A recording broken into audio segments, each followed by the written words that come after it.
அனைவருக்கும் வணக்கம். மீனராசினியர்களுக்கு நீங்கள் இன்றைய நாளில் இதை செய்தால் உங்களுடைய வாழ்வில் கடன்கள் அனைத்தும் நீங்கி செல்வ வளம் பெருகும் என கூறப்படுகிறது. அப்படிப்பட்ட இன்றைய நாள் என்ன நாள்? இன்றைய நாளில் மீனராசினியர்களான நீங்கள் என்ன செய்ய வேண்டும், என்ன செய்யக்கூடாது, என்ன செய்தால் என்ன மாதிரியான நன்மைகள் எல்லாம் உங்களுடைய வாழ்வில் ஏற்படும் என்பது குறித்தான முழுமையான பதிவை தான் இந்த வீடியோவில் நம்ம விரிவாக பார்க்க போகிறோம். அந்த வகையில் இன்றைய நாளை பொறுத்த வரைக்கும் மீனராசினியர்களான உங்களுக்கு அருளையும் பொருளையும் அள்ளி தரும் மிக சிறந்த அக்ஷய திருதியை நாளாக உலகெங்கிலும் மிக விமர்சையாக கொண்டாடப்பட இருக்கு. அப்படிப்பட்ட இந்த அக்ஷய திருதியை நாளை பொறுத்த வரைக்கும் தமிழ் ஆண்டின் முதல் மாதமான சித்திரை ஆன்மீக வளமும் பொருள் வளமும் ஒன்றாக தரும் புண்ணிய மாதமாக கருதப்படுகிறது. இந்த மாதத்தின் தொடர்ச்சியாக வரும் முக்கியமான வைபவங்களில் மனித வாழ்க்கையை உணர்த்தும் அரிய வாய்ப்புகளை அளிக்கிறது. அவற்றின் முக்கியமானவை அக்ஷய திருதியை, நரசிம்ம ஜெயந்தி, சித்ரா பௌர்ணமி ஆகும். அக்ஷய திருதியை ஏப்ரல் மாதம் 20ஆம் தேதியும் நரசிம்ம ஜெயந்தி ஏப்ரல் மாதம் 30ஆம் தேதியும் மதுரையில் கோலாகலமாக நடக்கும். சித்ரா பௌர்ணமி விழாக்கள் குறிப்பாக அழகர் வைகை ஆற்றில் இறங்குவது மே 1ஆம் தேதியும் நடைபெறுவதால் இந்த 3 வைபவங்களின் சிறப்புகள் குறித்து இந்த பகுதியில் காண்போம். முதலாவதாக இந்த அக்ஷய திருதியை அப்படின்னா என்ன, இந்த அக்ஷய திருதிக்கான பொருள் என்ன என்று பார்க்கும்போது அக்ஷயம் என்பது குறையாதது, அழியாதது என்றும் பெருகுவது என்ற பொருள். திருதியை என்பது 3வது திதி. இவை இரண்டும் இணையும் நாள் அக்ஷய திருதியை எனப்படும். இந்த நாளில் செய்யப்படும் எந்த நற்செயலாலும் 1 100ஆக 100 1000ஆக பல்கி பெருகும் என்று சாஸ்திரங்கள் கூறுகின்றன. திருதியை திதி இயல்பாகவே சுப திதி, அதுவும் வளர்பிறையில் வருவது அதிகமான மங்களத்தை தருகிறது. வளர்பிறை என்பது வளர்ச்சி, விருத்தி, பெருக்கம் ஆகியவற்றை குறிக்கும். ஆகவே இந்த நாளில் தொடங்கப்படும் செயல்கள் அனைத்தும் நிறைவும் முன்னேற்றம் அடையக்கூடியதாக அமைகிறது. அது மட்டுமில்லாமல் இந்த திருதியை பொறுத்த வரைக்கும் அக்ஷய திருதியை குறையாத புண்ணியத்தை தரும் நாளாக அமைகிறது. இரண்டாவதாக ரம்பா திருதியை அழகு சௌபாகியம் தரும் நாள். கௌரி திருதியை கௌரி வழிபாட்டிற்கு உகந்தது. மூன்றாவதாக சௌபாகிய கௌரி விரதம் திருமண நலன் வேண்டி கடைபிடிக்கப்படும் திருதியை விரதமாக அமைகிறது. இதில் மிகச்சிறந்தது எல்லோரும் அனுசரிப்பது அக்ஷய திருதியை. காரணம், சூரியன் உச்சமடையும் காலமாக சித்திரை வளர்பிறையில் வருகிறது. இந்த காலம் ஆற்றல், ஒளி, உற்சாகம், வாழ்வின் எழுச்சி ஆகியவற்றை அதிகரிக்கிறது. இதனால் அக்ஷய திருதியின் புண்ணிய பலன் மேலும் பலம் அடைகிறது. திருதியை திதி என்பது வெறும் கால அளவல்ல, அது வாழ்க்கையின் ஒரு வளர்ச்சி சின்னம். இவற்றில் முதல் திதி என்பது பிரதமை ஆரம்பம், 2ஆம் திதி என்பது இரட்டை நிலை, 3ஆம் திதி என்பது விருத்தி, விரிவு, பெருக்கம் என்பதை உணர்த்துகிறது. அது மட்டுமில்லாமல் காளிதாசரின் ஊத்திர காலம் பொறுத்தவரைக்கும் இந்த அக்ஷய திருதியை என்பது காலத்தின் சுபம், திதியின் மங்களம், இயற்கையின் வளர்ச்சி சக்தி, இந்த மூன்றும் இணைந்த அரிதான தெய்வீக நாளாக அமைகிறது. அக்ஷய திருதியை குறித்து பல்வேறு புராணங்கள் விளக்கமாக எடுத்துரைக்கின்றன. பவிஷ்ய புராணம், விஷ்ணு புராணம் போன்ற புராணங்களில் அக்ஷய திருதியை பற்றிய குறிப்புகள் உள்ளன. திருமணம் போன்ற சகல நிகழ்ச்சிகளுக்கும் ஏற்ற நாளாக திருதியை விளங்குகிறது.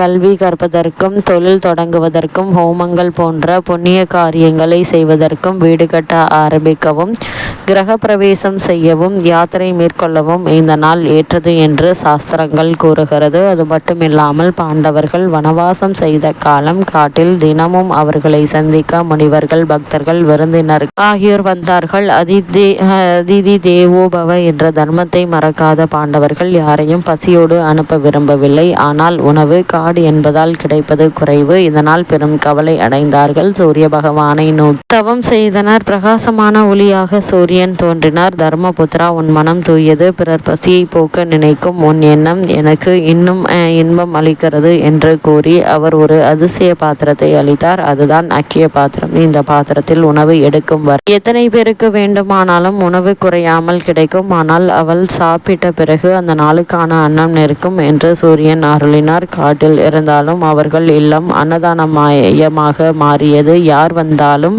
யாரும் பசியோடு திரும்பவில்லை. அல்லல்ல குறையாத அன்னத்தை தந்த அக்ஷய பாத்திரம் கிடைத்த ஒரு நாளாக தான் இந்த அக்ஷய திருதியை நாள் அமைகிறது. அது மட்டுமில்லாமல் இந்த அக்ஷய திருதியை அன்று குசேலனுக்கு கண்ணனின் அருளால் ஏராளமான கிடைத்தது. அக்ஷய திருதியை நாளில் சென்று சேவிக்க வேண்டும் என்று அவர் திட்டமிடவில்லை. கண்ணனிடம் சென்று தன்னுடைய வறுமையை நீக்கிக் கொள்ள வேண்டும் என்பதும் அவருடைய திட்டமல்ல. தன்னுடைய தோழனாகிய கண்ணன் எப்படி இருக்கிறான் என்று பார்த்து வர வேண்டும் என்ற நினைப்பிலேயே புறப்படுகின்றான். அவனுக்கு ஏதாவது கொடுக்க வேண்டும் என்பதற்காக ஒரு சிறு துணியில் அவள் எடுத்துக்கொண்டு புறப்படுகிறார். அந்த எளிமையான உணவுதான் அவரிடத்தில் கொடுப்பதற்கு இருந்தது. அதை இடுப்பில் கட்டி கொண்டு கண்ணனிடத்திலே கொடுக்கிறார். இப்பொழுது அவர் கண்ணனிடத்திலே எதுவும் வாங்கவில்லை. இடுப்பில் கட்டியிருந்த அவளை கண்ணன் எடுத்துக்கொண்டதும் அதுவே பற்பல செல்வ வளமாக வளர்ந்தது. வாங்கினால் வளரும் என்பதல்ல, கொடுத்தால்தான் வளரும் என்பதே கதையின் மிக முக்கியமான செய்தியாக அமைகிறது. அது மட்டுமில்லாமல் இன்றைய நாளை பொறுத்த வரைக்கும் அக்ஷய திருதியை என்பது பல தெய்வீக நிகழ்வுகள் ஒன்று சேர்ந்த புண்ணிய நாளாக அமைகிறது. பராசக்தி அன்னபூரணி வடிவம் கொண்டு உலக மக்களின் பசியை போக்கினார். சிவனின் சாபமும் இதனால் விலகியது. அன்னம் மாயை அல்ல,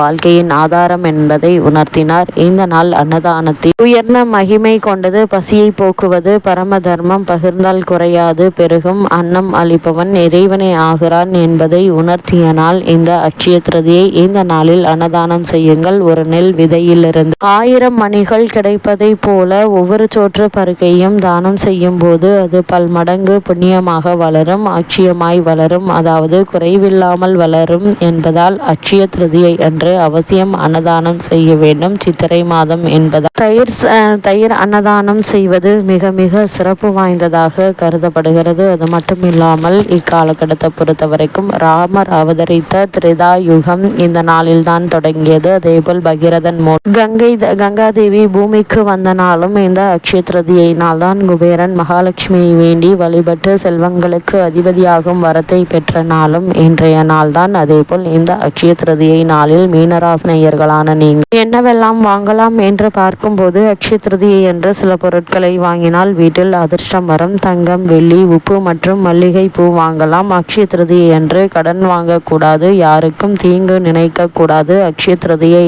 விரதம் இருக்க வேண்டும். அது மட்டுமில்லாமல் ஏழைகளுக்கு அன்னதானம் செய்யலாம். சூரியனுடைய உச்சராசியில் பிதுர் ஆத்மகாரகரான சூரியனும் சந்திரனுடைய உச்சராசியில் மாதர் கிரகமான சந்திரன் பிரகாசிக்கும் ஒரு அமைப்பு உண்டு. வேறு எந்த நாளுக்கும் கிடையாது என்பதால் அக்ஷய திருதியைக்கு அவ்வளவு மதிப்பு. உத்தர காலாமிர்தம் இயற்றிய காளிதாசன் இந்த திருதியை திதி நாளில் எல்லா விதமான மங்களகரமான காரியங்களும் செய்யலாம் என்று சொல்கிறார். தண்ணீர் நிரம்பிய குடத்தை தானமாக தருவது சிறப்பு என்கின்றார்கள். இதனை தர்மகடம் என போற்றுவர். அக்ஷய திருதியை தினத்தில் செய்யப்படும் பித்ரு தர்ப்பணம் பல தலைமுறைகளுக்கு முந்தைய நமது மூதாதையர்களுக்கு போய் சேரும் என்பது ஐதீகம். எனவே அக்ஷய திருதியை தினத்தன்று செய்யப்படும் பித்ருக்கடன் மிக முக்கியத்துவம் வாய்ந்ததாக கருதப்படுகிறது. மீனராசினியர்கள் இன்று நீங்கள் செய்ய வேண்டியவை என்ன என்று பார்க்கும்போது தானம் செய்ய வேண்டும், தவம் அல்லது வழிபாடு செய்ய வேண்டும். அக்ஷய திருதியை அன்று அதிகாலையான பிரம்ம முகூர்த்தத்தில் நாம் பூஜை செய்தாலே அதிக பலன்கள் கிடைக்கும். அதேபோல் வீட்டு வாசலில் கோலம் போட்டு விளக்குகளை வைத்து மாவிலை தோரணம் கட்டி வழிபாடுகளை செய்ய வேண்டும். அக்ஷய திருதியை தினத்தன்று அதிகாலை விஷ்ணு பூஜை செய்வது அளவிற்கரிய பலன்களை தரும் என்பதை கிரக நிலைகள் மீண்டும் மீண்டும் உங்களுக்கு உறுதியளிக்குது.